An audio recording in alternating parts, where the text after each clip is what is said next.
Muito bem, já estamos de volta para falar sobre política. Paulo Roberto já está por aqui comigo para trazer os bastidores, as novidades dos bastidores. Boa tarde, Paulo. Boa tarde. Reginaldo disse que hoje nós só íamos mudar a cor das calças. É mesmo, rapaz. Estou vendo. É figurinista, o figurinista, né? é. Figurinista. Logo cedo ele se comunica com a gente, né? Está separado da sua roupa e tal.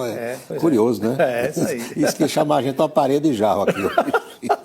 Muda pelo menos a calça aí, né? Esse Reginaldo não tem jeito.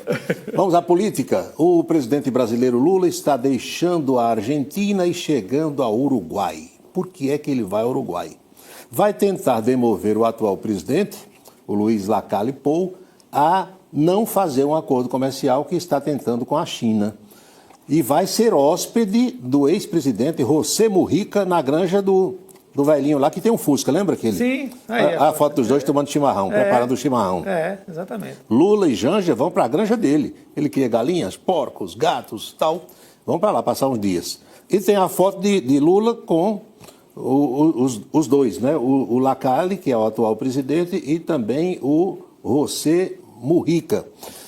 Aí estão. Esse jovem presidente uruguaio é filho de um ex-presidente e está tentando fazer um acordo com a China, o que atrapalharia os planos traçados até ontem na Argentina. Que é a história do continente trabalhar Exatamente. junto aí, E Lula vai tentar demovê-lo. Aliás, esse jovem presidente, o Lacalle Pou, ele fez um discurso na Argentina de provocação aos argentinos por conta da situação econômica que a Argentina está vivendo e não pegou muito bem, não. Ficou meio ali que foi lá e fez uma espécie de desafio. O Uruguai é um país com uma população pequena. 3 milhões de habitantes. 3 milhões de habitantes, menos do que a Paraíba. A Paraíba tem 4 milhões e São pouco. Paulo tem... São Paulo tem 12 milhões, só a capital. Pois é, imagina. Só a capital. Dá 4 o Uruguai. Aliás, São Paulo hoje, 469 anos. Exatamente. É. Hoje. Então, Lula vai tentar demover o presidente do Uruguai dessa ideia de fazer uma parceria com a China. Porque se fizer uma parceria comercial com a China, o que é que vai acontecer? A China joga produtos lá no Uruguai e de lá faz o que a gente chama de triangulação. Como o Paraguai faz hoje, muitos produtos chineses entram pelo Paraguai. Se entrarem pelo Uruguai de forma oficial, vão encher Brasil, vão encher Argentina, vão jogar para todo canto por aqui. Acaba não sendo bom. Não sei se Lula vai conseguir o seu intento ou não. Pois bem, Lula fez uma pose ontem na Argentina com o presidente de Cuba, o Miguel Díaz-Canel. Tem a foto aqui, tem a foto dos dois, sorrisos abertos, dando boas gargalhadas. Aí. Presidente cubano e Lula. Só que Lula, no discurso, disse que aqui no Brasil tentaram ações antidemocráticas, se referindo a Bolsonaro. Mas não deu uma palavra sobre Cuba. Não é engraçado? Quer dizer, a democracia, eu defendo a democracia no meu país. E Cuba? Não. Cuba, resolva lá a sua situação, nós não temos nada a ver com Cuba. Não é engraçado? Você vê que os políticos eles têm os discursos certos para cada ocasião, né? Vai prevalecendo. Porque Cuba, todo mundo sabe que é uma ditadura. A Venezuela transformou-se numa ditadura com seu Nicolás Maduro. A Nicarágua, que tinha um democrata, porque o presidente da Nicarágua, o Daniel Ortega, já foi um democrata. Foi eleito democraticamente, depois virou um ditador. Tem prendido religiosos, tem prendido jornalistas, muitas mortes e tal. O perigo de extremistas é sempre esse, porque se você não tiver um país com as instituições democráticas fortalecidas, a coisa acaba... E como é que você defende? É um discurso assim que fica difícil explicar lá fora. É claro que a gente não vai entrar na cabeça de ninguém. Bolsonaro tem suas ideias, Lula tem as ideias dele, cada um defende aquilo que pensa e naquilo que acredita. Mas veja só, como é que você defende democracia no seu país e nos outros não? É esquisito, fica complicada essa situação. E tem aquela fala de Lula, do nosso presidente na Argentina, sobre a economia, que nós ficamos devendo ontem. Olha o que ele disse lá, em discurso. Preste atenção sobre a economia argentina. A Argentina terminou o ano de 2022 numa situação privilegiada. A Argentina terminou o 2022 em uma situação privilegiada. Não apenas na economia, na política, mas no futebol. Futebol, tudo bem. Ganhou a Copa do Mundo. A gente está querendo saber de novo aqui quem é esse conselheiro econômico de Lula, quem foi que disse a ele que a Argentina está bombando economicamente. É complicado isso aí, viu? Pegou a inflação lá está altíssima. 95%, Acheto, ano passado. Fechou com 94,5%.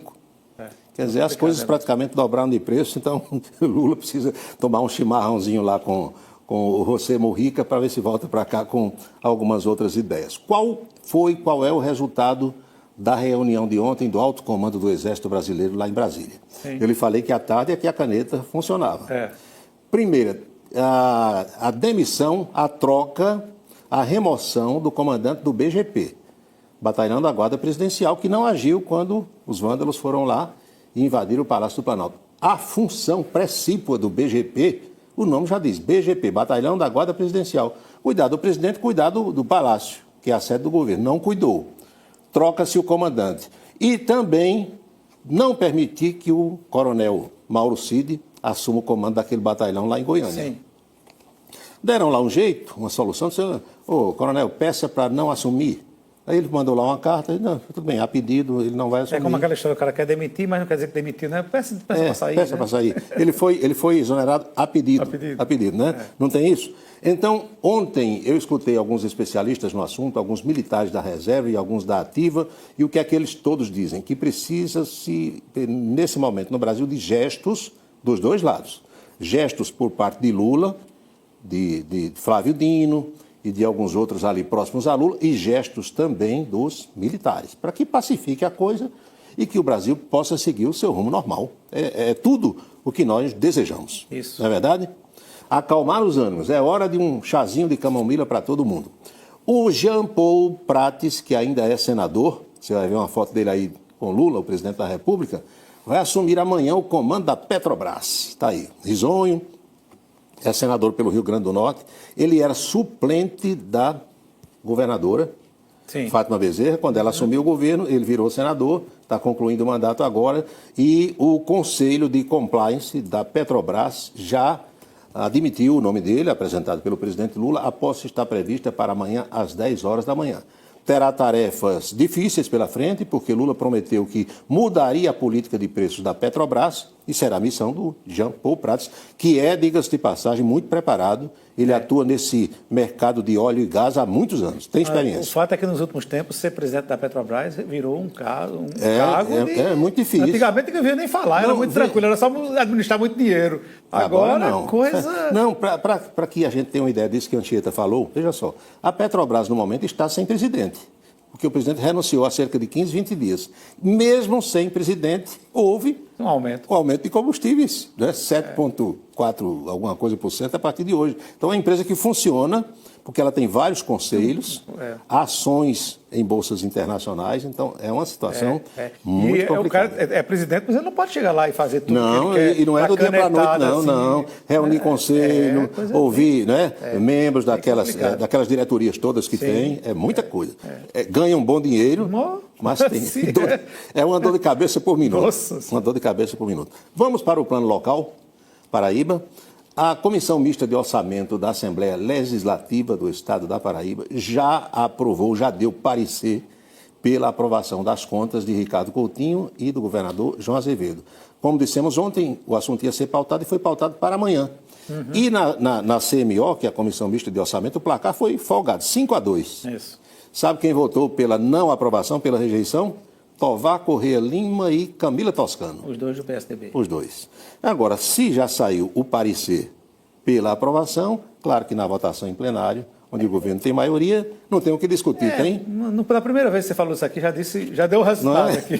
Todo mundo já sabia que isso ia acontecer. E para alguns, Ricardo Coutinho tem muita sorte, e para outros é uma coisa técnica mesmo, porque a votação vai ser em bloco.